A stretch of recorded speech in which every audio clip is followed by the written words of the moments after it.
And starting next month, Chinese tourists planning a trip to Australia will be able to apply for a 10-year multiple visit visa. The move is part of an effort to improve a growing relationship between Australia's biggest trading partner and capture an even greater piece of China's largest international tourism market. Here's Greg Navarro once again.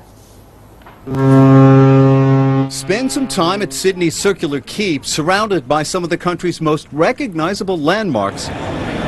And it's easy to see what captures the economy here, time and time again, tourism. And last year, China's more than 1 million visitors led Australia's tourism industry boom. They not only account for about $6 billion in economic activity here, but Chinese tourists spend more, about $6,000 per visit, compared with about $3,600 for the average international visitor. That helps to explain why Tourism Australia Managing Director John O'Sullivan is optimistic about the impact from the country's plan to offer Chinese tourists 10-year multiple entry visitor visas. Recently, the Australian government introduced a new 3-year visitor visa for holiday visitors from Indonesia.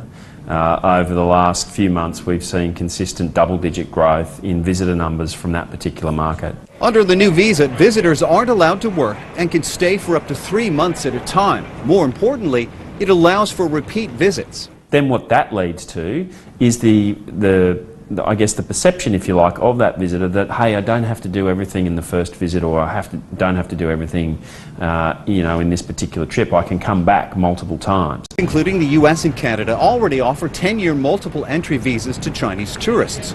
Economists say a similar change for Australia also sends an important message to the country's biggest trading partner. Well, I think it's saying to China that you are a partner, not just a market.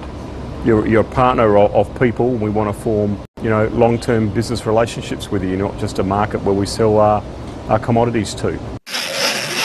Many Australian products are in demand in China, from food to wine. And tourism officials say some of the best advertising comes from overseas visitors.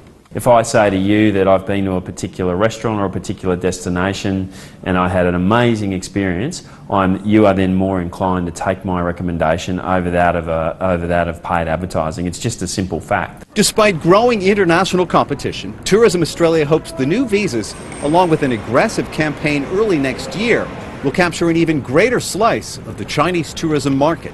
Greg Navarro, CCTV, Sydney.